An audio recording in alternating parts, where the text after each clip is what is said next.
Alright, in this video we are going to discuss it's your AS Maths, course code is 9709.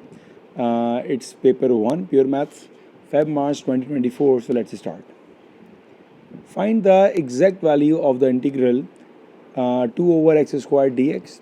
सबसे पहला काम, हमारे पास power x square है तो हम पहले एक्स को ऊपर लेके जाएंगे, so that will B 2x power -2. Integrate का साइन अपनी जगह फ्रॉम 3 to इन्फिनिटी. 2 को एक काम करते हैं कि 2 को हम बाहर ले आते हैं, कोई फर्क नहीं पड़ेगा इससे, ठीक है. एक्स की पावर -2 को आपने इंटीग्रेट किया, you got x power -1 divided by -1 and the limits are from 3 to infinity. और 2 बेचारा अपनी जगह वैसे का वैसे ही है. अब आपने क्या करना है, थोड़ा सिंप्लीफाई कर लेते हैं इसको. ये हमारे पास लिखा रहेगा -1/x पावर 3 to इन्फिनिटी, ठीक है, सॉरी लिमिट्स. ये हो जाएगा 2, आपने अपर लिमिट को प्लेस किया, इट्स -1/इन्फिनिटी, माइनस लोअर लिमिट को अप्लाई किया, -1/3.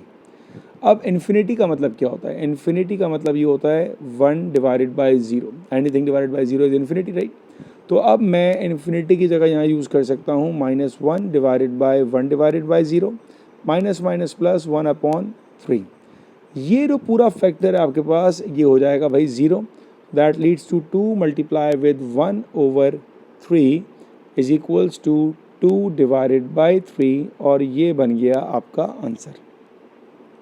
ठीक है, इजी क्वेश्चन, सिंपल क्वेश्चन. खाली यहाँ पर इन्फिनिटी वाली बात अगर आपको पता होगी तो इस सवाल में मुश्किल कुछ भी नहीं था. Next one. For question number 2, diagram shows part of the curve with the equation y equals to k sin half x, where k is a positive constant and x is measured in radians. The curve has a minimum point at a, set the coordinates of it. Before starting this question, हम एक रफली sketch करते हैं sign का graph का, ताकि हमको idea हो कि साइन का ग्राफ अगर हमारे पास कैसे होता है, उसकी क्या प्रॉपर्टीज़ होती हैं. तो हमारे पास ये एक नॉर्मल साइन का कर्व होता है. इसमें हमारे पास एंगल क्या होते हैं, π/2, पाई, 3π/2 एंड 2π. ये हमारे पास होता है एक नॉर्मल साइन का कर्व, जिसको हम ये कहते हैं that is the highest point, right. ये हमारे पास एम्पलीट्यूड होता है. तो आपके पास क्वेश्चन में एम्पलीट्यूड क्या है, के. इसका मतलब मुझे ये बात क्लियर हो गई है कि ये वाली वैल्यू मेरे पास पॉजिटिव के होगी और ये वाली वैल्यू होगी मेरे पास minus k. So we got the coordinates for y is negative k. y का आपके पास कोऑर्डिनेट आ गया कि a का जो y कोऑर्डिनेट होगा बेटा, इट्स नेगेटिव के फॉर x पार्ट. अब आप अपने ग्राफ को अगर कंपेयर करेंगे तो आपको नज़र आएगा कि हमारे पास पीरियड चेंज है, ठीक है. पीरियड चेंज से होगा क्या, ये बात अगर आपको समझ में आ गई तो सवाल बहुत इजी हो जाएगा. देखिए, मैं इसको ऐसे समझाता हूँ कि जब हमारे पास 1/2x लिखा हुआ है ना, तो आप x की तमाम वैल्यूज़ को 2 से मल्टीप्लाई कर दें. मतलब इन तमाम वैल्यूज़ को 2 से मल्टीप्लाई करें कि जहाँ पर 1/2 है. और अगर यहाँ पर 2x लिखा होता तो हम सबको डिवाइडेड बाय 2 करते, तो काम उल्टा कर रहे होते हैं, ठीक है. तो जब आपने 2 से मल्टीप्लाई करना स्टार्ट किया तो π/2 क्या बन जाएगा, ये पाई बन जाएगा. पाई क्या बन जाएगा आपके पास, 2π बन जाएगा. 3π/2 क्या बन जाएगा, 3π बन जाएगा. और 2π क्या बन जाएगा, 4π बन जाएगा. इन्हीं पॉइंट्स को अगर मैं मार्क करूं तो ये पॉइंट्स आ गए पाई, ये हुआ 2π, that will be 3π, it is 4π, फिर आएगा 5π एंड लास्टली इट्स 6π. तो हमें तो फाइंड करना है भाई a का कोऑर्डिनेट. तो a पर जो मेरे पास x की वैल्यू आ रही है, it's 3π. So the coordinates for a is 3π, -k. ये आपके पास एक आंसर है. Alright, next one.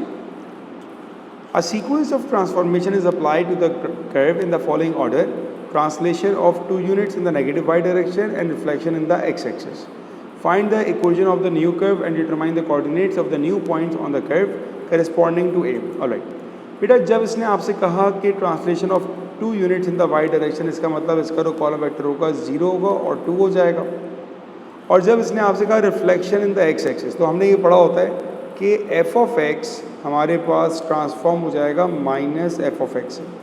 तो पहला काम ये करते हैं कि हम अपने ग्राफ को रिफ्लेक्ट करते हैं x पर, ठीक है. तो आपका ग्राफ कैसे बनेगा, आपका ग्राफ बिल्कुल जो नज़र आ रहा है ना, इसका बिल्कुल एक रिफ्लेक्ट इमेज हो जाएगा. ये आपने क्या किया, that is a reflection. Alright, ये वाला पार्ट जो हमारे पास आया ना, इट इज़ अ रिफ्लेक्शन. अब उसने कहा कि इसी रिफ्लेक्शन को आपने 2 यूनिट्स ऊपर करना है.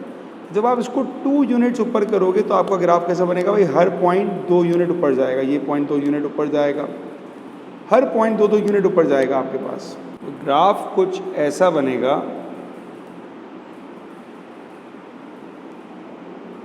ये आपके पास ऐसा ग्राफ बन रहा होगा, ठीक है। अब देखिए बेटा, जब ये पॉइंट माइनस के था तो ये वाला पॉइंट कितना हो जाएगा, दैट विल बी के, और ये पॉइंट कितना होगा, इट विल बी के प्लस 2। यहाँ जो पॉइंट होगा ना आपके पास y का, वो होगा k प्लस 2, क्योंकि ये वाला पॉइंट हमारे पास k बन रहा है, ठीक है ना। और x की वैल्यू हमारे पास सेम चल रही है, दैट इज़ 3 पाई। तो हमारे पास जो आंसर आएगा after transformation is 3 pi and k plus 2।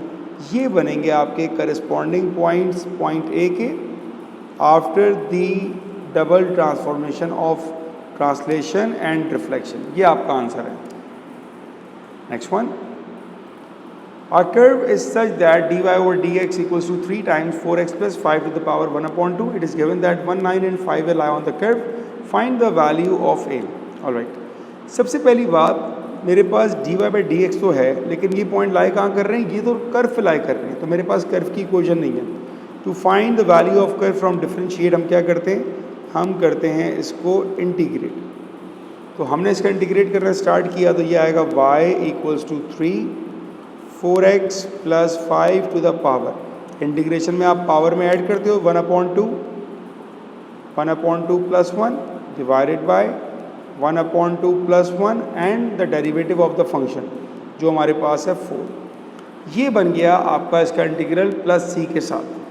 अब आपने सिंप्लीफाई करना है इसको, so you will get 3 times 4x plus 5 1/2 plus 1, it's 3/2 divided by 3/2 into 4 multiply by 3 divided by 2। अब यहाँ हम करते हैं n प्लस c अपनी जगह एंड y अपनी जगह। अब यहाँ पर हम सिंप्लीफाई करते हैं तो 3 और 3 कैंसिल हो जाएगा और 2 1s are 2 and 2 2s are 4। तो आपके पास क्या बच गया, आपके पास बचा y equals to 4x plus 5 to the power 3/2 divided by 2 plus c। अब क्या करना है आपने, अब इन पॉइंट्स को यूज़ करेंगे। x की जगह 1, y की जगह 9 यूज़ करते हैं। तो जब हमने y की जगह 9 किया, x की जगह 4 किया, तो 4 प्लस 5 हो जाएगा 9 divided by 2 power 3/2 plus c। Simplify करेंगे इसको बेटा, so 9 equals to 9 to the power 3/2 3 square 27/2 plus c 13.5। तो सिंप्लीफाई कर लेते हैं इसको। It gives you the value of 2 9s are 18 minus 27, हाँ -9/2। बेटा ये तो बन जाएगा आपके पास c की वैल्यू, ठीक है। तो c का आंसर आ गया। जैसे ही c का आंसर आता है क्या करते हैं, इसको आपने फ़ौरन इस वाली इक्वेशन में प्लग इन करना होता है। तो ये इक्वेशन अब क्या बन जाएगी आपके पास, y equals to 4x plus 5 to the power 3/2 divided by 2 minus 9/2। और अब क्या करना है, अब तो सिंपल कोऑर्डिनेट ज्योमेट्री की तरह आपने इस वाले पॉइंट को इसमें प्लग इन करना है। तो आपके पास पॉइंट क्या है, आपके पास पॉइंट है 5, a। तो जहाँ पर x है वहाँ पर 5 और जहाँ पर y वहाँ पर a। अब इक्वेशन बनेगी a equals to 4 5 20 20 plus 5 25 divided by 2 whole power 3/2 minus 9/2। 25 power 3/2 it's 125 divided by 2 minus 9 divided by 2. So 125 minus 9, it is 116 divided by 2, that is equals to 58. तो मेरे पास A का आंसर आ जाएगा 58। Easy question, not the difficult one, ये आपका answer होगा, ठीक है। Next one, prove that sine theta plus cos theta whole square -1 over cos square theta equals to tan theta. Alright, question है द वेटेज ऑफ 3 मार्क्स। तो पहले हम क्या करते हैं, हम यहाँ पर आइडेंटिटी को एक्सपेंड करते हैं, a प्लस बी का whole square, that is a square plus 2ab plus b square. ये तो आ गया, -1 अपनी जगह divided by cos square theta. ये हो गया पहला स्टेप। अब हमको ये मालूम है कि sine square theta plus cos square theta ये बन जाता है हमारे पास 1। तो इन दोनों की जगह तो आ गया भाई 1 की प्रॉपर्टी आ गई, plus 2 sine theta cos theta divided by cos square theta and -1 अपनी जगह, ठीक है। +1 और -1 तो हो गया कैंसिल, बचा क्या आपके पास, you got 2 sine theta cos theta divided by cos square theta. यहाँ पर आपने स्क्वायर से कॉस को किया कैंसिल, तो क्या बच गया sine upon cos, and sine theta upon cos theta is tan theta.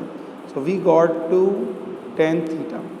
याद रखिएगा sine theta upon cos theta that is tan theta. ये आपका आंसर आएगा जो आपको प्रूफ करना था। Next one hence. हेंस का मतलब कि जो आंसर आपका प्रीवियस पार्ट में आ रहा है उसको आपने यूज़ करना है, क्योंकि ये पूरी इक्वेशन तो सेम है। तो इस पूरे की जगह मैं डायरेक्ट लिखूँगा टू टेन थीटा। तो अब आपकी इक्वेशन क्या बनेगी, अब इक्वेशन आएगी आपके पास two tan theta equals to 5 times tan cube theta. सही है ना। और आपको इंटरवल दिया हुआ है फ्रॉम -90 to 90। चले जी पहले सिंप्लीफाई करते हैं इसको। So we got 5 10 cube theta minus 2 10 theta equals to 0। यहाँ पर आपने कॉमन ले लिया 10 थीटा सॉरी, तो ये आएगा 5 times 10 square theta minus 2 equals to 0। ठीक है। अब एक तो आपके पास आएगा 10 थीटा इक्वल्स टू 0 और एक आएगा 5 10 square theta minus 2 equals to 0। ये 10 थीटा इक्वल टू 0 है ना, ये तो हमारे लिए प्रॉब्लम क्रिएटर नहीं है, हमने सॉल्व करना है दूसरे वाले को। 5 10 square theta equals to 2, 10 square theta equals to 2/5। Now we need to apply root on both sides. तो आपने रूट अप्लाई किया, so you got 10 theta equals to, अब यहाँ पर प्लस माइनस इंट्रोड्यूस करना मत भूलिएगा, क्योंकि इससे आपके पास दो आंसर आएंगे। ठीक है। तो इसका आंसर पहले मैं निकाल लेता हूँ, 1 मिनट रुकिएगा। 2 divided by 5 and root of it 0.632 plus minus 0.632। ठीक है। तो आपको आसानी के लिए मैं क्या करता हूँ, मैं 2 बार लिख लेता हूँ उसको। 10 theta equal to 0.632 and 10 theta equals to minus 0.632। इससे फ़र्क आपके अल्फ़ा पे नहीं पड़ता है, इससे फ़र्क आपके क्वाड्रेंट पे पड़ता है। जब 10 थीटा आपका पॉजिटिव होगा तो आपके क्वाड्रेंट होंगे या तो पहला होगा या तीसरा होगा, और यहाँ पर क्वाड्रेंट क्या होंगे, या तो दूसरा होगा या चौथा होगा। ठीक है। अल्फ़ा निकाल लेते हैं इसका हम लोग। क्वेश्चन आपका डिग्री में क्या है, डिग्री में, तो 10 इनवर्स किया, you got 32.3। So alpha is equals to 32.3 degrees. ठीक है बेटा। अब आपकी इंटरवल क्या है, फ्रॉम -90 टू +90। ठीक है। अब हम क्या करते हैं, अब हम कोऑर्डिनेट्स को ज़रा ड्रॉ करते हैं। यहाँ पर पॉजिटिव का 1 और 3 था और नेगेटिव का 2 और 4 था। मैं रिकमेंड करता हूँ पेपर में आप इसको लाजमी किया करें। इसका फ़ायदा ये होता है कि आपकी बहुत सारी सिली मिस्टेक्स जो ना कवर अप हो जाती हैं डायग्राम को बनाकर। यहाँ पर अल्फ़ा मार्क कर लें, ये अल्फ़ा आ गया, अल्फ़ा आ गया, अल्फ़ा आ गया और अल्फ़ा आ गया। अब देखिए हमें कौन कौन से क्वाड्रेंट में नहीं जाना, क्योंकि हमारी रेंज है खाली -90 और +90। तो हमारे जो काम के क्वाड्रेंट्स हैं ना उनको मैं शेड कर रहा हूँ। -90 का मतलब ये हुआ यहाँ जाना है और +90 का मतलब ये हुआ कि यहाँ जाना है। बस ये 2 क्वाड्रेंट हमारे काम के हैं। तो हमारे पास जो अल्फ़ा आएगा या जो हमारा थीटा आएगा, नॉट अल्फ़ा, जो हमारा थीटा आएगा नेगेटिव में हो जाएगा -32.3 और पॉजिटिव में हो जाएगा 32.3। ये जो 2 आंसर्स आ रहे हैं तो मैंने इसके आंसर लिख दिए। अब एक आंसर हमारे पास यहाँ पर भी था, इसका आंसर क्या आएगा, थीटा इक्वल्स टू 0। तो आपने तीनों आंसर्स को फाइनली असेंडिंग ऑर्डर में लिखना होता है। तो थीटा इक्वल्स टू -32.3, 0, 32.3। ये आपके पास आपका फाइनल आंसर आएगा। Alright, clear. Next one, a curve has the equation y equals to 3/2x square minus 5. Find the equation of normal to the curve. Give your answer in the very easy question. मतलब 6 marks free के हैं। जिस बच्चे को ये भी नहीं आ रहा ना वो क्या करेगा पेपर में, नो आइडिया। बहुत ही सिंपल क्वेश्चन। आपको याद क्या रखना है, जब आपको इक्वेशन चाहिए होती है नॉर्मल की या टेंजेंट की, तो हमारा सिर्फ 2 चीज़ों पे फोकस होता है। एक होता है हमारा ग्रेडियंट और एक होता है हमारे पास कोई पॉइंट हो ताकि हम वाई इंटरसेप्ट निकाल सकें। ये 2 चीज़ें हमें चाहिए। ठीक है बेटा। अब ग्रेडियंट का मतलब ये होता है हमने यहाँ करना होगा dy/dx। तो यहीं से स्टार्ट करेंगे क्वेश्चन, लेकिन पहले अपनी इक्वेशन को अरेंज करते हैं। y equals to 3, 2x square ऊपर जाएगा तो क्या हो जाएगा 2x square minus 5 to the power -1। ये आपका पहला स्टेप हुआ। अब डेरिवेट करना स्टार्ट करते हैं। डेरिवेट करने के हमारे स्टेप बहुत ही सिंपल से होते हैं। वो क्या होते हैं भाई, पहले पावर लिखो, फिर पावर में से 1 को माइनस कर दो और फिर जिस फंक्शन पे पावर है उसका डेरिवेटिव। तो फंक्शन मेरे पास क्या था 2x² - 5, इसका डेरिवेटिव यहाँ पर आएगा। ये हो गया हमारे पास डेरिवेटिव। अब इसको ज़रा सिंप्लीफाई करते हैं। तो ये आएगा -3 1 3 4 12 -12x डिवाइडेड बाय, क्योंकि पावर नेगेटिव में थी ना, मैं डिवाइड में लेके चला गया, 2x² - 5 का होल स्क्वायर। ये तो आ गया आपके पास dy/dx। अब हमें चाहिए एक वैल्यू। एग्जामिनर बेचारा इतना अच्छा है कि हमें वैल्यू दे देता फ़ौरन ही, ताकि हमें ढूंढना नहीं पड़े। अब वैल्यू आ गई आपके पास x की जगह 2, तो हमने अपने dy/dx में x की जगह 2 को प्लेस करना है। तो अब हमारे पास dy/dx क्या आ जाएगा, dy/dx इक्वल्स टू -12 x की जगह 2 डिवाइडेड बाय 2 x की जगह 2 स्क्वायर -5 और होल का स्क्वायर। ठीक है बेटा, अब सॉल्व करते हैं इसको। सो -24 डिवाइडेड बाय 2 2 4 2 8 -5 3 का स्क्वायर 9। तो आपके पास जो ग्रेडियंट आ जाएगा that will B -8 divided by 3। ये हुआ आपका dy/dx। ये जो dy/dx आता है हमारे पास नॉर्मल का नहीं आता, ये आता है हमारे पास हमेशा टेंजेंट का। और टेंजेंट से नॉर्मल पे जाने के लिए आपने क्या करना होता है, सिंपल सा काम है, नेगेटिव रेसिप्रोकल। ठीक है, तो ये आएगा 3 divided by 8। Now that is the important gradient. ये हमारे काम का ग्रेडियंट है। ये ग्रेडियंट की हमें कोई ज़रूरत नहीं है। अब इस ग्रेडियंट का काम ये था कि हम इसको यहाँ से यहाँ तक पहुँच जाएँ बस। तो ये जो ग्रेडियंट मैंने निकाला, इसको मैंने बॉक्स पे बनाया हुआ है, ये हमारे पास नॉर्मल का ग्रेडियंट है। ठीक है बेटा, अब ग्रेडियंट आ गया, we need to find the equation ना।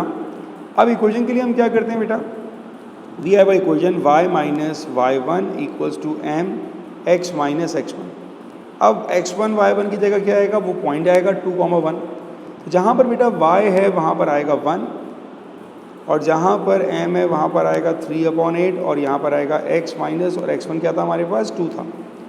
बेटा ये आपने वैल्यू प्लेस कर दिया। अब यहाँ पर आपने क्या नहीं करना, जितना भी आपको दिल चाहे ना, आपने इसको भी मल्टीप्लाई नहीं करना, क्योंकि यहाँ पर एलसीएम लेना है। ठीक है, इसलिए, बल्कि नहीं, यहाँ पर हम कर सकते हैं, यहाँ तो एलसीएम नहीं आएगा, यहाँ पर हम कर सकते हैं, सॉरी। तो अब आपने क्या करना है, इसको 8y - 8 इक्वल्स टू 3x - 6, ये हो गया। और अब सिंप्लीफाई किया, 8y इक्वल्स टू 3x + 2। ये आपके पास आ रही है आपकी इक्वेशन। अब आप इसको इस फॉर्म में छोड़ दो कि इसको अरेंज करो, टोटली आपकी मर्जी है। इस फॉर्म में भी आप छोड़ दोगे तो आपका आंसर सही काउंट किया जाएगा, वरना और क्या कर सकते हो, इसको इस फॉर्म में लिखो 8y - 3x इक्वल्स टू 2। तो कोई ऐसी टेंशन नहीं है कि आप, हाँ इसमें बताया हुआ है, बल्कि 1 मिनट रुकिएगा, इसने बताया हुआ है, पहले x आएगा फिर y आएगा फिर कांस्टेंट आएगा, तो इसको इस फॉर्म में हमें करना पड़ेगा, क्योंकि एग्जामिनर के नखरे इतने हैं तो उसको नखरे को हमें पूरा करना पड़ेगा। तो अब हमने क्या करना है भाई, अब हमने इसको, ये हमारा फाइनल आंसर नहीं है, ठीक है, पहले x आएगा, तो ये आएगा -3x, फिर y आएगा +8y -2 इक्वल टू 0। अब इक्वेशन में देखें तो हमें नज़र आ रहा है हमारे पास, तो भाई a का तो कांस्टेंट वो तो हमारे पास पॉजिटिव होना चाहिए, तो हम सबके साइन चेंज करेंगे। 3x - 8y +2 equal to 0। ये बनेगी बेटा आपकी फाइनल इक्वेशन, ये आपका आंसर हो जाएगा। तो a is 3, b is -8 and c is 2, ये आपका फाइनल आंसर बनेगा। Next one, it is given that the coefficient of x cube in the expansion of this expression is 432. Find the value of the constant a. Alright.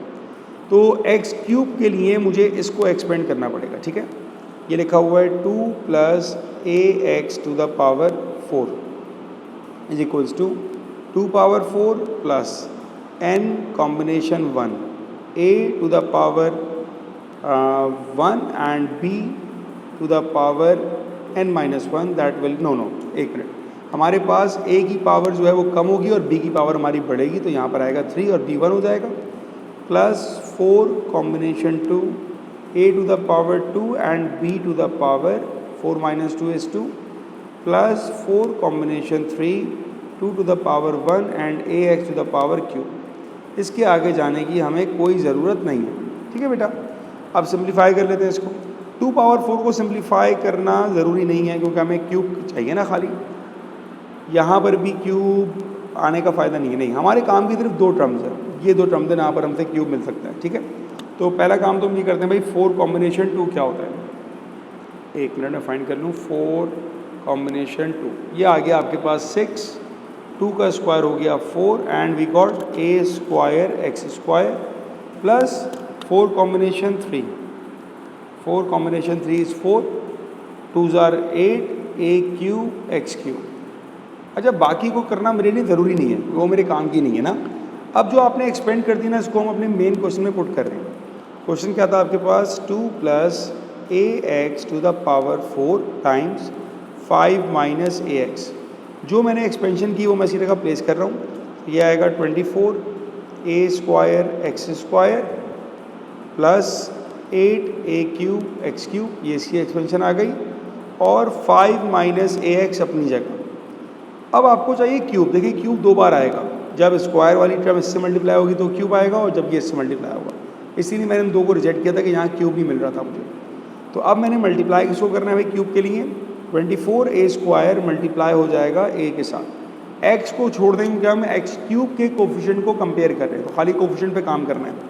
ये आएगा 24a cube, ठीक है, minus के साथ, plus 8 5 40a cube, and the coefficient of a cube is given in the question, that is 432। अब ये बन गई आपके पास equation.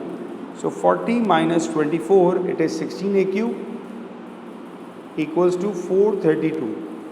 432 divided by 16, it is 27, and cube root on both sides, so a is equals to 3. ये बना बेटा आपका आंसर ए का। सिंपल क्वेश्चन था, बाइनोमियल का कोई इसमें ऐसा मसला नहीं था।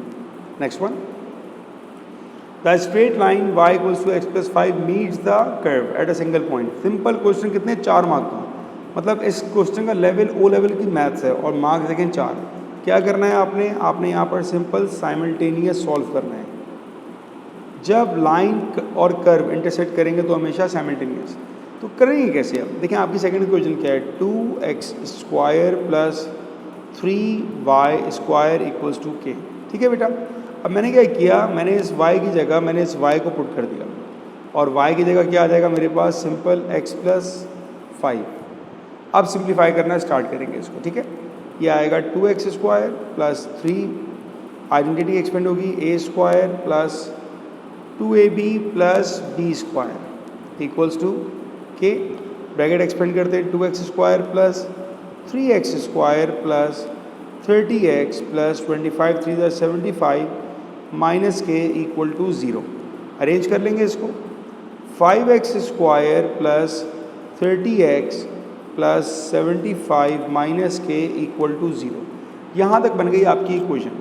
अब दूसरा कीवर्ड क्या था, at a single point. Quadratic में हम पढ़ते हैं ना, सिंगल पॉइंट का मतलब क्या है, b square minus 4ac equal to 0। यहाँ पर ये काम करेंगे बेटा, a क्या हो जाएगा, a हो जाएगा 5, b क्या हो जाएगा, b हो जाएगा 30, और c हो जाएगा 75 माइनस के। अब आपने इसको सॉल्व किया, कंडीशन क्या थी भाई, b square minus 4ac equal to 0। What is b? b is 30, a is what 5, c is what 75 minus k. Simplify करें, 30 का स्क्वायर 900 हो जाएगा, minus 4 5 20, 75 minus k equal to 0। ये पूरा यहाँ पर नेगेटिव है, मैं इसको वहाँ ले जाऊँगा। ये हो जाएगा 900 equals to 20 multiply by 75 minus k. 20 आके डिवाइड हो जाएगा तो 0 और 0 कैंसिल हो गया, 90/2 45 equal to 75 minus k, and we got the value for k here, that k equal to 75 minus 45 is equals to 30। ये आपके पास आया k का आंसर, राइट। जब आपको k मिल गया और बहुत ही सिंपल सवाल आपने 4 मार्क का उठा लिया यहाँ पर, find the coordinates of p। अच्छा जी, अब आपसे ये कह रहा था कि ये दोनों p पर इंटरसेक्ट कर रहे हैं, तो इसका पार्ट जो मैं बता रहा था ये हम पार्ट 2 में स्टार्ट करेंगे अब, ठीक है। तो पहली इक्वेशन हमारे पास क्या थी भाई, बल्कि दूसरी से स्टार्ट करते हैं, 2x स्क्वायर प्लस y की जगह, बल्कि मैंने तो सब काम ये यहाँ तक किया हुआ है, मेरा ख्याल है ये काम तो हमने किया हुआ है, हम इसी को आगे बढ़ाते हैं, दोबारा सॉल्व क्यों करें। तो हमने यहाँ तक किया हुआ था 5x square plus 30x plus 75, और k की जगह हमने कर दिया 30 इक्वल टू 0, ठीक है। तो मैंने इसको इस स्टेप से स्टार्ट किया और k की जगह उसकी वैल्यू को मैंने प्लग इन कर दिया, तो मेरे पास इक्वेशन ही बन जाएगी ना, 5x square plus 30x 75 minus 30 it's 45 equal to 0। 5 को हम कॉमन लेके डिवाइड कर देते हैं, x square plus 6x plus 9 equal to 0। Equation काफ़ी सिंपल हो गई हमारे पास, x square plus 3x plus 3x plus 9 equal to 0, x middle term break कर दिया, ठीक है, plus 3x plus 3 equal to 0। तो आपके पास x का एक ही आंसर आएगा, दैट इज़ -3। ये तो x का आंसर आया। क्वेश्चन दोबारा पढ़ते हैं भाई। क्वेश्चन में बोला है कोऑर्डिनेट्स, कोऑर्डिनेट्स का मतलब x और y दोनों। x के बाद क्या करेंगे, y के लिए हम ये वाली इक्वेशन यूज़ करते हैं, y इक्वल्स टू x + 5। वैसे आप y की किसी भी फॉर्म में पुट कर सकते हैं, कोई फर्क नहीं पड़ता, ठीक है, नहीं, सिंपल है।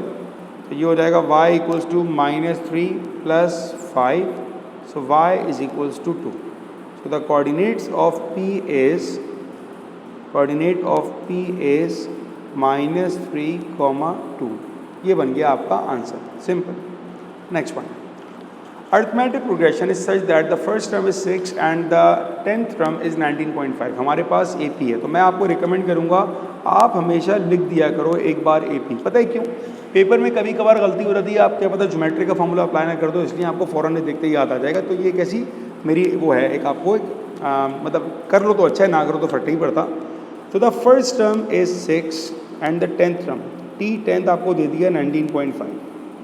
T10th को लिखने का दूसरा तरीका क्या होगा, वो फॉर्मूला होता है ना हमारे पास टर्म का, Tn equals to a + n-1d, ये फॉर्मूला होता है ना। तो 10th क्या हो जाएगा, T10th हो जाएगा मेरे पास a + 10-1 9d इक्वल्स टू 19.5। अब देखिए मैंने इसको इस तरह लिखा तो फ़ौरन मुझे पता लग गया, a की जगह मैं पुट कर दूंगा अब 6, a की जगह आप 6 प्लेस कर दो, तो 6 + 9d इक्वल्स टू 19.5। और देखिए सिंपली आपके पास एक बन गया अलजेब्रा की इक्वेशन। अब आप यहाँ से d निकाल लोगे, तो 9d equals to 19.5 - 6 13.5 and 13.5 divided by 9 it's 1.5, so d is equals to 1.5। अच्छा डी आ गया। फिर क्या कह रहे हैं, find the sum of the first 100 terms. S 100 find करना है आपने, ठीक है, बहुत सिंपल। सबसे पहले अगर आपको फॉर्मूला याद नहीं, फॉर्मूला लिख रहा हूँ, Sn equals to n/2 2a + n-1d, ये आ गया फॉर्मूला। अब जो पता है ना सब प्लेस कर दें। S n की जगह 100, n की जगह 100, 2a, a is what 6, 2 6 12, n की जगह 100 और d की जगह 1.5। पूरी एक सिंपल सी आपकी इक्वेशन बन गई। सारा काम कैलकुलेटर करेगा, 99 × 1.5 + 12 एंड मल्टीप्लाई बाय 50। सारा काम कैलकुलेटर ने किया, आपको आंसर मिल गया that S 100 is equals to 8025। Simple तरीन सवाल ज्योमेट्रिक अरिथमेटिक प्रोग्रेशन का सिंपल सवाल, 4 मार्क कंप्लीट। ठीक है जी, आगे बढ़ते हैं। आज ज्योमेट्रिक प्रोग्रेशन, अब क्या कहूँगा मैं आपको, भाई आप लिखते हैं भाई GPA, ताकि सारे फॉर्मूले में GPA के याद आए। Is such that A1 A2 A3 and so on is such that A1 is 24, so the first term is 24 and the common ratio is 1/2। दो इंपॉर्टेंट चीज़ें तो मिल गई हमको। The sum to infinity is denoted by S and the sum to infinity of even numbered is denoted by SE।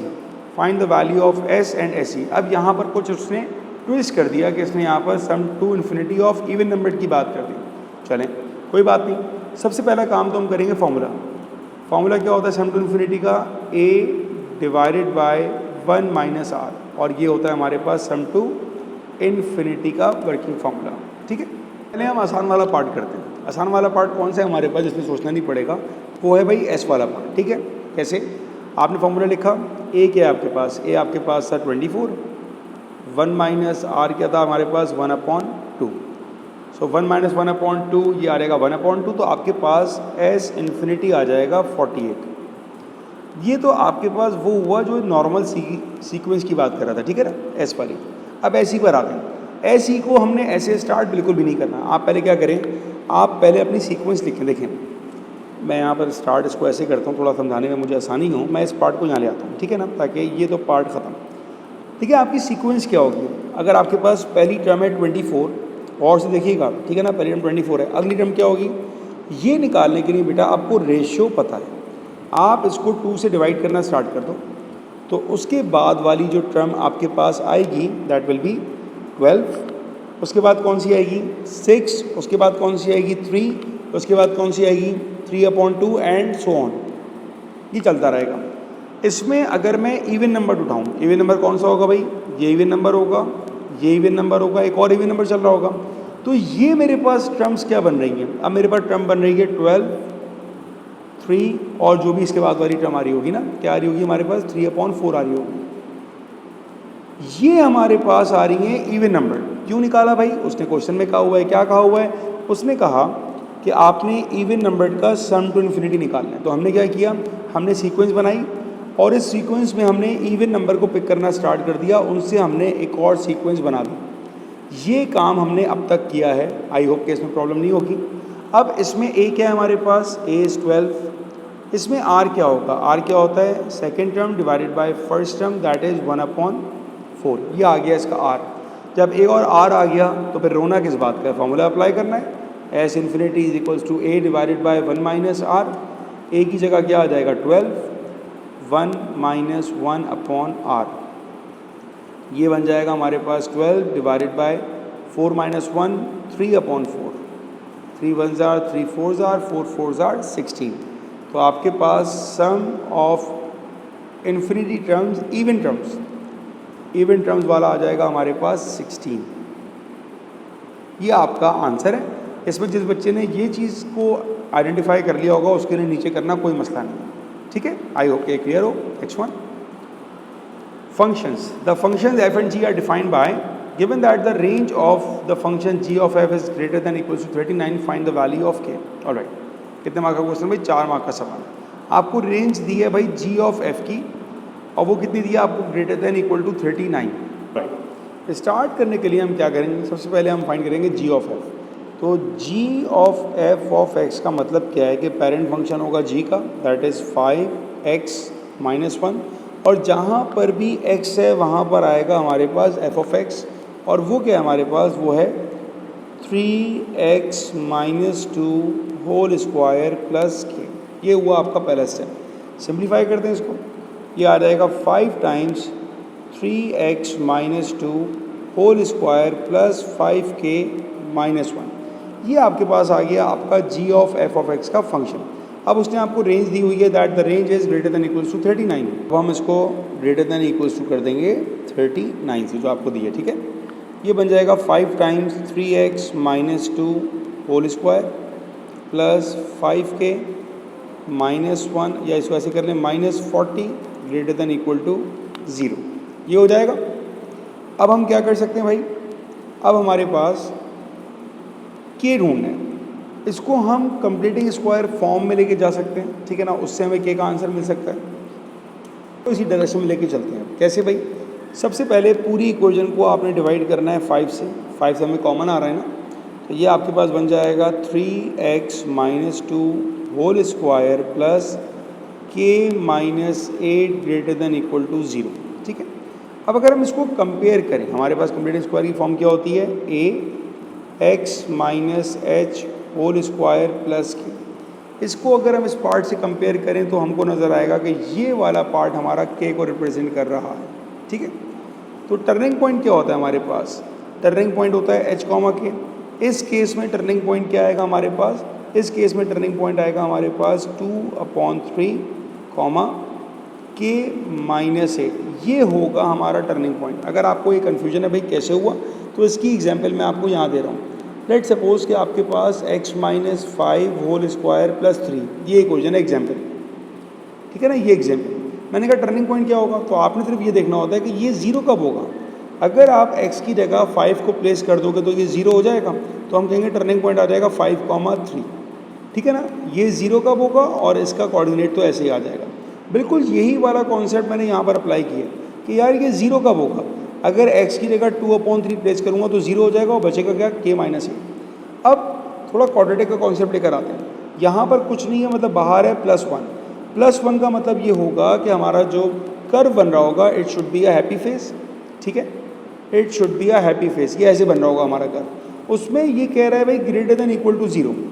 तो आपके पास k की वैल्यू निकालने के लिए हम क्या करेंगे भाई, k minus 8 equal to 0 and k equal to 8, मतलब जो टर्निंग पॉइंट होगा मेरे पास that should be at lies at 8। ये बन गई आपके पास k की value that is 8, turning point बनेगा हमारे पास, ये आपका आंसर है। आई होप के समझ में आ गया होगा, ठीक है। थोड़ा सा एग्जामिनर ने सवालों को कन्फ्यूज़ किया है with the range of this function, but हमें पता था वर्किंग कैसे करनी है। याद रखिएगा जब भी क्वाड्रेटिक कर्व हो ना, आपने हमेशा स्केच करके रेंज पे काम करना है। ये मैं हमेशा बताता हूँ कि कभी भी रेंज का कोई भी पार्ट आप विदाउट स्केचिंग मत दें, आपका आंसर कभी तुक्के में ठीक आएगा, वरना कॉन्सेप्चुअली अगर आपको कोई सवाल करना है रेंज के लिए, हमेशा आप उसको स्केच करो, लाजमी स्केच करो। Alright, for this value of k determine the range of the function f of g. अब बात की जा रही है भाई एफ ऑफ जी, पहले बात की जा रही थी जी ऑफ एफ की। तो पहले तो आप एफ ऑफ जी का फंक्शन बना लें भाई, ये हो जाएगा। अच्छा, पहले मैं दोनों के फंक्शन लिख दूँ ज़रा, 1 मिनट दीजिएगा मुझे। F of x is equals to 3x minus 2 whole square plus k की जगह 8 लिख दिया, और जी ऑफ एक्स हमारे पास था 5x माइनस 1। ठीक है, आगे बढ़ते हैं। अब आपके पास कह रहा है एफ ऑफ जी बेटा, तो जहाँ पर भी x है वहाँ पर आएगा g का function 3x minus 2 whole square plus 8, और x की जगह आएगा हमारे पास 5x माइनस 1। ये बन जाएगा। पहले ज़रा इसको सिंप्लीफाई कर लें, तो ये आएगा 3 टाइम्स 5x माइनस 1, नहीं 3 को तो मल्टीप्लाई कर सकता हूँ मैं, क्योंकि 5x में तो पावर नहीं है, तो मैंने 3 को मल्टीप्लाई कर दिया। 15x minus 3 minus 2 whole square plus 8, और ये आएगा 15x minus 5 whole square plus 8। यहाँ पे रुक के मुझे ज़रा क्वेश्चन को ऑब्जर्व करना है, क्योंकि ये कह रहा है रेंज ऑफ एफ ऑफ जी। इसका मतलब जो g की वैल्यू यहाँ पर आएगी वो इसकी डोमेन बन जाएगी। g पर आते हैं ज़रा, g की वैल्यू क्या क्या हो सकती है भाई हमारे पास। यहाँ पर थोड़ा सा मसला ये है कि हमारे पास g की डोमेन नहीं है, वरना मान लीजिए कि लिखा होता है कि x इज़ ग्रेटर दैन 0, तो मैं यहाँ 0 पुट करता, 5 मतलब माइनस 1 आंसर आता, उसको मैं यहाँ प्लेस करके मैं आंसर निकाल लेता। लेकिन ये तो काम ऐसे किया ही नहीं। जब आपके पास यहाँ पे डोमेन नहीं होती ना, डोमेन मिसिंग है, अब आपने इसको भी कंप्लीटिंग स्क्वायर फॉर्म में लेके जाना है, वो आपको बताएगा फिर रेंज क्या होगी। अब उसको कैसे लेके जाएँ, कंप्लीटिंग स्क्वायर की फॉर्म में लिख के पहले बता दूँ आपको क्या होती है, a x माइनस एच का होल स्क्वायर प्लस के। याद रखिएगा कि इस फॉर्म में लाने के लिए इसका कोफिशिएंट हमेशा हमारे पास 1 होना चाहिए, जो कि अभी नहीं है। अब आपने यहाँ पर थोड़ा काम करना पड़ेगा कॉमन बनाने के लिए ना। तो पहला काम ये करते हैं, हम इसमें से 15 कॉमन निकालते हैं। जब आपने 15 कॉमन निकाला, ये आएगा x माइनस 5/15, और इस पूरे पर होल ब्रैकेट स्क्वायर मौजूद है प्लस 8। ये पहला स्टेप हो गया। दूसरा स्टेप 15 का स्क्वायर अप्लाई किया और 15 को बाहर ले गए। 15 का स्क्वायर इज 225, 15 बाहर आ गया, अंदर क्या बचेगा x माइनस 5/15 हो जाएगा 1/3 प्लस 8। अब बेटा आप इसको कंपेयर करो इस फॉर्म से, तो ये आएगा a x minus h whole square plus k. इससे आपको क्या मिल गया, इससे आपको मिल गया कर्व का टर्निंग पॉइंट। अगर मैं इसको स्केच करूं कर्व को, तो ये कर्व कैसा बनेगा, मेरे पास टर्निंग पॉइंट है इसके पास 1/3 और 8, मतलब ये जो पॉइंट होगा हमारे पास, ये होगा 1/3, 8। ठीक है, 1/3, 8। अब ज़रा सोच के बताएं, क्या ये कर्व कभी भी 8 से नीचे जाएगा? कभी भी नहीं जाएगा। तो इसका मतलब हमारे पास जो इसकी रेंज होगी, किसकी, एफ ऑफ जी की जो रेंज होगी, it is always greater than equals to 8। ये आपके पास बनेगी range of the composite function f of g. ये आपका आंसर है। ऑलराइट, ये आपका बेटा आंसर बनेगा। Next one, the function h is defined for all real values of x such that g h of x is equals to 35x plus 19। Find an expression for g inverse of x and hence और otherwise find an expression for hx। ठीक है, तो पहले मुझे चाहिए था वहाँ थे g ऑफ x ना, पहले मैं g ऑफ x का फंक्शन वहाँ से लिख लूँ बेटा। क्या था, it was 5x minus 1, 5x minus 1। अब उसने आपको हिंट दे दी है, क्या, find an expression for ji inverse. अगर हम जी इनवर्स निकाले, पहले इस पर निकालते हैं, y equal to 5x minus 1, y plus 1 divided by 5 equals to x, और x plus 1 divided by 5 equal to g inverse of x। ये तो आपने निकाल लिया अपने पास जी इनवर्स का फंक्शन। फ़ायदा क्या हुआ, बहुत ही सिंपल बन गया क्वेश्चन। देखें, आपका क्वेश्चन था g of h of x is equals to 35x plus 19, यही था भाई। देखिए ये g जो है यहाँ पर मल्टीप्लाई और हमारे के डिवाइड होगा, बट हम कहते हैं वहाँ जाके इन्वर्स होगा। तो बेसिकली h ऑफ x क्या बन जाएगा, g inverse of 35x plus 19। ये है आपका h। इसीलिए एग्जामिनर ने कहा था find an expression for g inverse और अदरवाइज। ठीक है, और अदरवाइज तो हमने निकाल लिया था। अब हम क्या करेंगे, जी इन्वर्स में जहाँ पर भी हमारे पास x है, जहाँ पर भी हमारे पास x है वहाँ पर हम ये पूरा प्लेस करेंगे। ठीक है, तो अब हमारे पास जी इन्वर्स का फंक्शन क्या था भाई, g inverse of 35x plus 19 equals to 35x plus 19 plus 1 divided by 5. You got 35x plus 20 divided by 5. ये बन जाएगा आपके पास, ठीक है। ऊपर से 5 कॉमन आ रहा है हमारे पास, 5 कॉमन ले लिया, 7x प्लस 4 बचा, डिवाइडेड बाय 5 हुआ, 5 से 5 कैंसिल हुआ, तो आपके पास h ऑफ x का फंक्शन आ जाएगा 7x प्लस 4। ये आपका आंसर है। Alright, easy question. Next one, question number 10। The diagram shows the circle with centre c -4, 5। ये आ गया हमारे पास सेंटर का कोऑर्डिनेट, बहुत इंपॉर्टेंट होता है, और रेडियस भी आ गया। सर्कल में दोनों इंपॉर्टेंट चीज़ें इसने आपको दे दी हैं। The circle intersect the y axis at point a and b, the side of the angle is theta, find the equation of tangent to the circle at point -6, 9। Alright, तो हमारे पास एक टेंजेंट बन रहा होगा भाई -6, 9 पर। अगर मैं उसको रफली बनाऊं तो वो टेंजेंट क्या पता कुछ ऐसा गुजर रहा हो, ठीक है। मैंने रफली बनाया हुआ है, कुछ ऐसा होगा। मैं ना पॉइंट दे रहा हूँ भाई, यहाँ पर पॉइंट होगा -6, 9, ऐसा होगा। तो आपने इसकी निकालनी इक्वेशन, कोई मसला ही नहीं है। सबसे पहला काम, मैं एक लाइन को ड्रॉ करता हूँ। इस लाइन को ड्रॉ करते ही मुझे क्या मालूम पड़ गया कि टेंजेंट और रेडियस हमेशा 90 होते हैं। ये प्रॉपर्टी होती है हमारे पास, ठीक है। अब स्टार्ट करते हैं ग्रेडियंट से। ग्रेडियंट क्या हो जाएगा हमारे पास, y2 minus y1 divided by x2 minus x1। 9 minus 5 4, -6 plus 4 -2, so the gradient is -2। ये तो आपने पहला पार्ट कर लिया। ऑलराइट, अब आपको चाहिए इसका नेगेटिव रेसिप्रोकल। क्यों? क्योंकि यहाँ पर 90 बन रहा है। अब इसके लिए आपने ग्रेडियंट को करना होता है फ्लिप। तो जो काम का ग्रेडियंट होगा आपके पास, दैट विल बी 1/2। ये हुआ आपके काम का ग्रेडियंट, ये हमने यूज़ करना है। फॉर्मूला अप्लाई किया, y minus y1 equals to m x minus x1। अब x1 y1 की जगह पॉइंट आपको पता है -6 और 9, so y minus 9 equals to m is 1/2 x plus 6, क्योंकि माइनस माइनस प्लस हो जाएगा हमारे पास, ठीक है। अब इसको सिंप्लीफाई कर लेंगे हम। 2y minus 18 equals to x plus 6 and you got 2y equal to x plus 24। ये आपके पास आ रही है आपकी टेंजेंट की equation. Find the equation of a circle in the form of this. Alright, तो मेरे पास सेंटर क्या है, centre is -4, 5, centre is -4, 5 and the radius is √20। बस ये दो चीज़ें काफ़ी हैं हमारे पास इसको इस तरह फॉर्म में लाने के लिए। आपके पास सर्कल की इक्वेशन ऑफ सेंटर ओरिजिन पर नहीं होता, हम क्या लिखते हैं, x माइनस एच का whole square plus y minus k का whole square equals to r square, यही होता है। और सेंटर के हमारे पास -4, 5, ये आएगा x plus 4 whole square, y minus 5 whole square equals to √20 का स्क्वायर। ये आपकी बन गई मेन इक्वेशन। अब आपने सिंपल इसको एक्सपेंड करना है।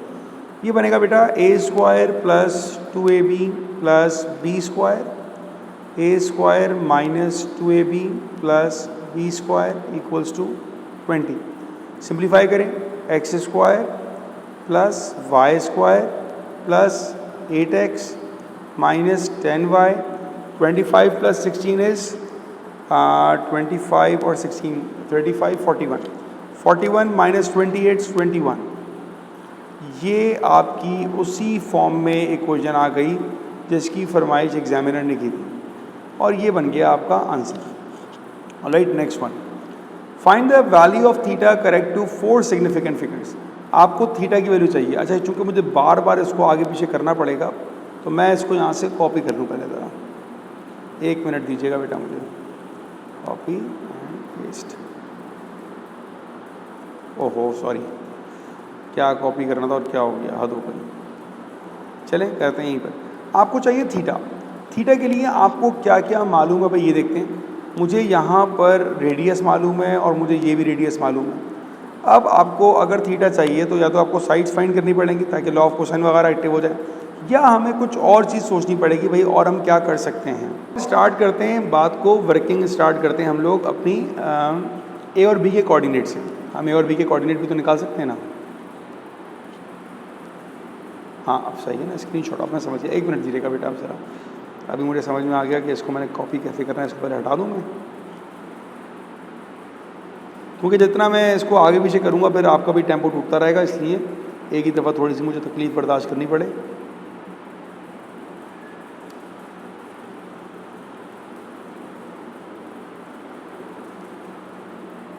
फाइनली अच्छा जी, तो मैं ये कह रहा था आपसे कि हाँ भाई, अब हम क्या करेंगे, हम जाते हैं ज़रा ए और बी के कोऑर्डिनेट्स के ऊपर, क्योंकि सर्कल की इक्वेशन हमारे पास आ चुकी है। ए और बी लाई कर रहे हैं दोनों कहाँ पर, वाई एक्सिस पर, मतलब एक्स कोऑर्डिनेट दोनों का क्या हो जाएगा, 0 हो जाएगा। जो हमने इक्वेशन फाइंड की थी ना ये वाली, एक्स स्क्वायर, मैं लिख लूँ ज़रा इसको यहाँ पर, x square plus y square plus 8x minus 10y plus 21 equal to 0। अब हमें मालूम है कि चूंकि वो y पे लाई कर रहा है तो दोनों पर x की वैल्यू हो जाएगी हमारे पास 0। तो पहला काम तो हम a और b के कोऑर्डिनेट्स निकालते हैं। तो x का 0 हो जाएगा, तो y square minus 10y plus 21 equal to 0।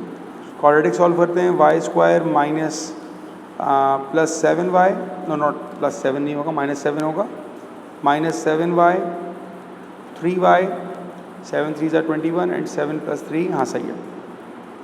ये बन जाएगा आपके पास फिर y minus 7 minus 3 y minus 7। तो आपके पास एक आंसर आ जाएगा y का 3 और एक आ जाएगा y का 7। तो ऑब्वियसली जो b होगा हमारे पास दैट विल बी 0,3 और a हो जाएगा हमारे पास 0,7। अब हमने इससे फ़ायदा क्या, हमें तो एंगल निकालना है। अब काम हमारे लिए हो गया आसान। कैसे बेटा, देखो अगर मैं एक लाइन को ड्रॉ करूँ ऐसे करके, ठीक है ना, ऑल दो कि आपको इनकी लेंथ मालूम है तो आप लॉ ऑफ कोसाइन भी यूज़ कर सकते हो, कोई फ़र्क नहीं पड़ता, लंबा हो जाएगा। क्योंकि हमारे पास आइसोसेलेस ट्रायंगल होता है ना, तो हम ट्रिग्नोमेट्री को लेके चलते हैं। कैसे बेटा, देखिए अब ये तो बनेगा 90, आपके पास ये डिस्टेंस आपको पता है √20 और आपको सी के कोऑर्डिनेट्स ही पता है, मतलब सभी कुछ पता लग गया आपको। ये जो पॉइंट होगा यहाँ पर इसके कोऑर्डिनेट्स क्या बनेंगे हमारे पास, ये बनेगा 0,5, क्योंकि यहाँ पर सी का कोऑर्डिनेट 5 है, ठीक है। तो आपको यहाँ पर ये लेंथ मिल गई, ये कितनी हो गई हमारे पास 2 यूनिट्स, और आपके पास ये लेंथ कितनी है हमारे पास, इट इज़ 4 यूनिट। क्यों भाई, क्योंकि यहाँ पर ये डिस्टेंस आ रहा है मेरे पास -4, मतलब ये जा रहा है 4। तो जब आपको ये दोनों लेंथ मिल चुकी हैं बेटा, तो अब हम सिंपल tan अप्लाई कर सकते हैं। तो हम कहेंगे भाई, और इस एंगल को मैं कह देता हूँ कि ये एंगल मेरे पास लेट सपोज t है। तो अब हम कहेंगे भाई tan एंगल हमने लिया t is equals to opposite divided by adjacent, और ज़रा इसका निकालते हैं हम लोग आंसर। ये आपका आंसर आ रहा है एंगल का 0.4636। ये होगा रेडियन मोड पर। कैसे पता लगा रेडियन मोड पर, करेक्ट टू 4 सिग्निफिकेंट फिगर। इसने आपको बताया है कि आपका आंसर रेडियन मोड पर आना चाहिए, ठीक है। अच्छा, ये जो आपका एंगल आया बेटा, ये तो हमारे पास आधा एंगल आया, हमें तो पूरा चाहिए था, तो हम अपने इस t की वैल्यू को 2 से मल्टीप्लाई कर देंगे। तो जो आपका थीटा बनेगा, theta is equals to 0.4636 times 2, that will be 0.9273 radian. क्योंकि कहा हुआ है 4 सिग्निफिकेंट पे, तो 4 सिग्निफिकेंट पे आपने आंसर दिया। ये हो गया आपका पार्ट कंप्लीट। फिर क्या कह रहे हैं बेटा, find the perimeter of the shaded region. अब आपको फाइंड करना है भाई इसका perimeter of the shaded region. देखिए, अगर आपको पेरीमीटर फाइंड करना है तो कौन कौन सी आपको लेंथ पता होनी चाहिए भाई। देखिए, शेडेड रीजन की बाउंड्रीज क्या हैं, एक तो लेंथ है मेरे पास आर्क लेंथ, ये वाली लेंथ मुझे पता होनी चाहिए, और दूसरी मुझे ये लेंथ पता होनी चाहिए। बस ये दोनों लेंथ निकाल के हमें इसको ऐड करना है। तो पहले हम बात करते हैं आर्क लेंथ की। फॉर्मूला अप्लाई किया, S is equals to r theta. R आपको मालूम था क्वेश्चन में, दैट वाज √20 एंड थीटा आपने जस्ट अभी अभी निकाला 0.9273। दोनों को मल्टीप्लाई करते हैं भाई, that gives you the value of 4.147। ये तो मेरे पास ये लेंथ आ गई 4.147। To find the length of AB। अच्छा, AB के लिए हम क्या करते हैं, मैं थोड़ा डायग्राम बना लूँ तो मैं ट्रिग्नोमेट्री अप्लाई करूँगा, यहाँ पर समझाने में आसानी होगी। वो बहुत छोटी डायग्राम बनी हुई है, ये हमारे पास डायग्राम चल रही है ना, ठीक है। ये A है और ये B है। अच्छा, ये तो हम निकाल चुके थे ऊपर कि हमारे पास ये लेंथ कितनी आ रही थी, 2 यूनिट्स आ रही थी। तो पूरी लेंथ तो मेरे पास AB की 4 यूनिट्स आ चुकी है, तो मैं सिंपल इसको ऐड कर दूंगा। perimeter is 4 plus 4.147, that will be 8.147. ये बनेगा आपका final answer for the perimeter of the shaded region. ये आपका आंसर आ जाएगा। पेरीमीटर हो गया, अब चाहिए आपको क्या, शेडेड भी, ऐसा एरिया भी चाहिए आपको। एरिया के लिए काम करना स्टार्ट करते हैं भाई। पेरीमीटर तो सिंपल था। एरिया की वर्किंग क्या होगी, area of sector minus area of triangle, ये हमारी वर्किंग है एरिया के लिए। भाई एरिया पे काम यहाँ स्टार्ट करते हैं। तो पहले हम एरिया फाइंड करते हैं भाई सेक्टर का। फॉर्मूला क्या होता है हमारे पास, half r square theta. Value place करी आपने 1/2, radius was √20 square and theta is 0.9273। 1/2 r square theta, इसका आंसर निकाल लेते हैं हम ज़रा। 0.9273 multiply by 20 and divided by 2, ये आपका आ जाएगा 9.273। ये आ गया एरिया ऑफ द सेक्टर। अब area of triangle, area of triangle के लिए फॉर्मूला अप्लाई कर सकते हैं हम लोग, जो हम पढ़ते हैं फर्दर ट्रिग्नोमेट्री में, हाफ ए बी साइन सी। वो जो ए और बी है वो तो आपका रेडियस है, that is √20, √20 sine c is what, sine 0.9273। ठीक है जी, तो ज़रा सॉल्व करते हैं इसको। 0.9273 का साइन लिया आपने, इसको मल्टीप्लाई करेंगे हम 20 20 20 और 10, तो ये आ जाएगा मेरे पास पूरा 8। और अब आप एरिया निकाल लोगे शेडेड रीजन का, दोनों को माइनस करोगे। Area of shaded is 9.273 minus 8, 9.273, that is equals to area of shaded आ गया 1.27। ये बना आपका एरिया का answer. Alright, question complete. Next one, last question है ये, हाँ सही है। ऑलराइट बेटा, question number 11 from the topic integration. Diagram shows the curve y equals to, equation आपके पास है, the curve crosses the x axis at point A. इसका मतलब क्या हुआ, यहाँ पर पॉइंट ए और बी पर y का कोऑर्डिनेट हो जाएगा 0। Find the exact coordinate of m। m क्या आपके पास मिनिमम पॉइंट है। तो आपकी कर्व की इक्वेशन क्या है भाई, y equals to 2x minus 2/3 minus 3x minus 1/3 plus 1। यह है कर्व की इक्वेशन। आपने पहले इसको करना है डेरिवेट, dy/dx। कैसे करते हैं भाई, 2 अपनी जगह, पहले पावर लिखो, फिर पावर में से 1 को माइनस करो। ठीक है, ये पहला आ गया -3। यही काम यहाँ करना है, पहले पावर लिखी, फिर पावर में से आपने 1 को माइनस किया और 1 तो 0 हो जाएगा। आप सिंप्लीफाई करना स्टार्ट करते हैं। ये हो जाएगा आपके पास -4/3 x की पावर -2 -3 -5/3 माइनस माइनस प्लस 3 और 3 कैंसिल हो जाएगा, x की power -1 -3 -4/3। To find the turning point dy/dx को हम 0 कर देते हैं। ठीक है ना। अब आपके पास पूरे क्वेश्चन में एक इन्होंने x वो आपको निकालना है। ये -4/3 को यहाँ शिफ्ट कर दिया तो ये आ जाएगा 4/3 x टू द पावर 5/3 और यहाँ रह गया x पावर -4/3। ये हमारा क्या मल्टीप्लाई हो जाएगा, 4/3 equal to x to the power -4/3। Basis same हो और मल्टीप्लाई हो रही हो, पावर्स क्या होती हैं, ऐड होती हैं। याद है ना ये रूल इंडाइसिस का, एग्जाम्पल दिया। यही प्रॉपर्टी यहाँ पर अप्लाई होगी तो आप इसको प्लस कर दोगे, +5/3।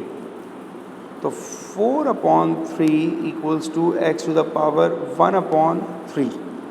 अब आपने x का आंसर निकालना है भाई, दोनों साइड पर आपको क्यूब करना पड़ेगा।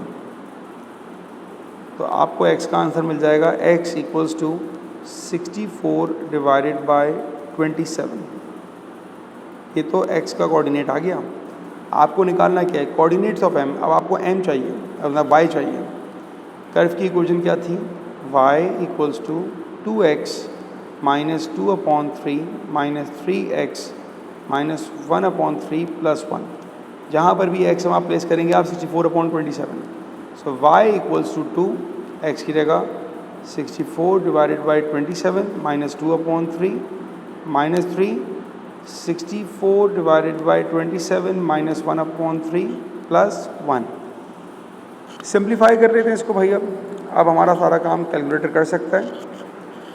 तो ये हो जाएगा मेरे पास, एक मिनट, 64 डिवाइडेड बाई 27 की पावर -2 डिवाइडेड बाई 3, ये आपके पास आ रहा है 9/16, और 2 से मल्टीप्लाई करूँगा तो ये आएगा 9 divided by 8 minus 64 divided by 27 to the power 64 divided by 20, ओहो, 64 divided by 27 to the power -1/3, ये आपके पास आ रहा है 0.75, मतलब 3/4, और इसको भी 3 से मल्टीप्लाई करूँगा तो ये आएगा मेरे पास 9/4 प्लस 1। सिंप्लीफाई कर लेते हैं भाई इसको भी। अब 9 divided by 8 minus 9 divided by 8 minus 9 divided by 4 and plus 1। So you got the value for y, it's -1/8। क्या क्या आंसर? तो बेटा m के कोऑर्डिनेट्स क्या आ गए आपके पास? 64 डिवाइडेड बाई 27 एंड -1/8, ये आ गया आंसर आपके पास m का। Find the area of the reason bounded by the curve and the line segment AB। इसके लिए पहला काम क्या करेंगे हम? बिल्कुल आपने सही सोचा कि पहले हम इस डायग्राम को कॉपी करके आगे ले चलते हैं, ताकि हमें बार बार इसको पीछे देखना नहीं पड़े।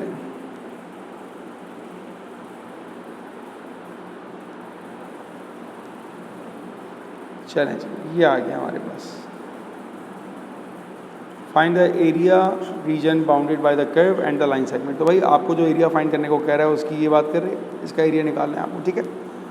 अब ये एरिया आपके पास बिलो दी एक्स एक्सिस जा रहा है, तो सबसे पहली बात है कि इसका आंसर आपके पास नेगेटिव में आ रहा होगा, तो हम उसको पॉजिटिव करेंगे। अब हमारा मेन काम जो है ना यहाँ पर ए और बी के कोऑर्डिनेट्स पर है। तो कर्व की इक्वेशन तो आपके पास मालूम थी।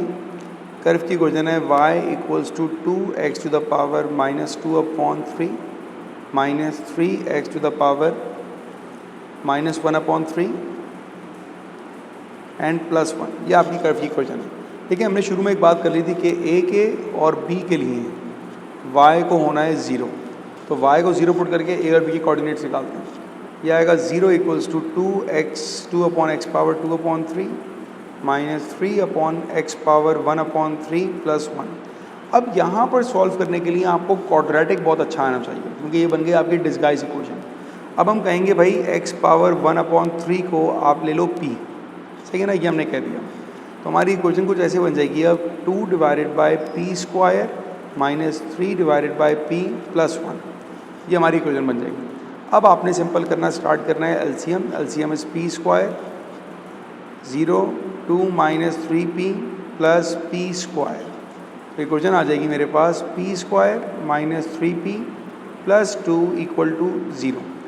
अब इसको सॉल्व करना आसान, minus p² minus 2p minus p plus 2 = 0, p minus 2 minus 1 p minus 2 = 0। तो आपके पास p के आंसर्स क्या आ रहे हैं? p = 1 एंड p = 2, ये आपके पास आंसर्स आ रहे हैं p के। कीप इन माइंड कि हमको p नहीं चाहिए था, हमको तो चाहिए x। अब हमने सपोजिशन क्या की थी? हमने कहा था कि x पावर 1/3 बराबर है p के। इसको 2 बार लिख रहा हूँ मैं, क्योंकि हमारे पास 2 कोऑर्डिनेट आए p के। अब p की वैल्यू 1 बाय 1 यहाँ प्लेस कर दें आप, तो x power 1/3 = 1 and x power 1/3 = 2। तो एक बार तो x 1 आ जाएगा और एक बार x आ जाएगा मेरे पास 8। तो 8 किसका होगा? 8 मेरे पास b का कोऑर्डिनेट होगा। तो a का कोऑर्डिनेट मेरे पास आ गया 1,0 और b का कोऑर्डिनेट मेरे पास आ गया 8,0। यहाँ तक आपका आधा सवाल हुआ कंप्लीट। ठीक है बेटा, ये आधा सवाल हो गया। अब आपके पास a और b तो आ चुका है। अब जाते हैं एरिया के ऊपर। एरिया के लिए आपको करना है इसको इंटीग्रेट। y = 2x की पावर -2/3 माइनस 3x की पावर -1/3 प्लस 1। जब आपने इसको इंटीग्रेट करना स्टार्ट किया दोनों साइड पर, तो अभी क्या बन जाएगा? 2x, इंटीग्रेट में पावर आपने ऐड करनी है, तो -2/3 प्लस 1, इट विल बी 1/3। ये भी 1/3 और यहाँ भी 1/3 माइनस 3x -1/3 प्लस 1 तो 2/3 डिवाइडेड बाय 2/3 प्लस x। ये आपने कर दिया इसको इंटीग्रेट करने के बाद आपके पास लिमिट्स क्या हैं जो a और b के कोऑर्डिनेट्स हैं, वो क्या था हमारे पास फ्रॉम 1 to 8। अब इसको सिंप्लीफाई करना है आपने, ठीक है। तो पहले ज़रा हम इसको फ्रैक्शन को सॉल्व करते हैं। तो ये आएगा 6x to the power 1/3 minus 9/2x to the power 2/3 plus x। अब इस पर लिमिट्स इंसर्ट करते हैं और कीप इन माइंड कि देखिएगा इसका आंसर नेगेटिव आ रहा होगा तो मॉडुलस उसको पॉजिटिव कर देगा। अब ये बनेगा 8 to the power 1/3 minus 9/2 8 to the power 2/3 plus 8। Upper limit डाल दी आपने पूरी माइनस लोअर लिमिट क्या हो जाएगी 6 माइनस 9/2 प्लस 1। ये आ गई आपकी लोअर लिमिट। सिंप्लीफाई करते हैं इसको। 8 पावर 1/3 2 6 आर 12 माइनस 8 की पावर 2/3 इज 2 3 कैंसिल 4/2 2 9 आर 18। तो ये आएगा मेरे पास, एक मिनट इसको मैं सॉल्व भी कर लेता हूँ। ये ऐसे सॉल्व हो जाएगा ना हमारे पास, इसको अलग से सॉल्व करूँ ताकि मेरी जगह जो है ना यहाँ ख़राब ना हो। 2 चलें कर ही लेते हैं यार, 9/2 और ये हो जाएगा मेरे पास 2 की पावर 3 4 बन जाएगा ये। तो ये आ जाएगा मेरा 18, बिल्कुल सही कर रहा था, ठीक है। तो ये 18 बन जाएगा। मैं डायरेक्ट यहाँ 18 लिख रहा हूँ ताकि मेरा क्वेश्चन बिल्कुल डिस्टर्ब ना हो इससे। 18 और प्लस 8 ये आ गया अपर, माइनस लोअर क्या हो जाएगा 6 + 1 7 7 माइनस 9/2 2 7 आर 14 माइनस 9 इज 5/2। ये आ जाएगा 5/2 या 2.5 लिख दूँ उसको मैं, एक ही बात है, ठीक है बेटा। अब क्या बनता है भाई 12 माइनस 18 माइनस 6 प्लस 2 माइनस 2.5। मैंने कहा था ना, देखिए आंसर नेगेटिव में आएगा तो आंसर चूंकि मॉड्यूलस होगा तो हम कहेंगे भाई आंसर आएगा 1/2। ये आपका एरिया का आंसर आएगा यूनिट स्क्वायर, ठीक है। ये आपके पास area of the shaded portion आ गया, sorry not shaded portion, area between the line and the curve, ये आपका आंसर है।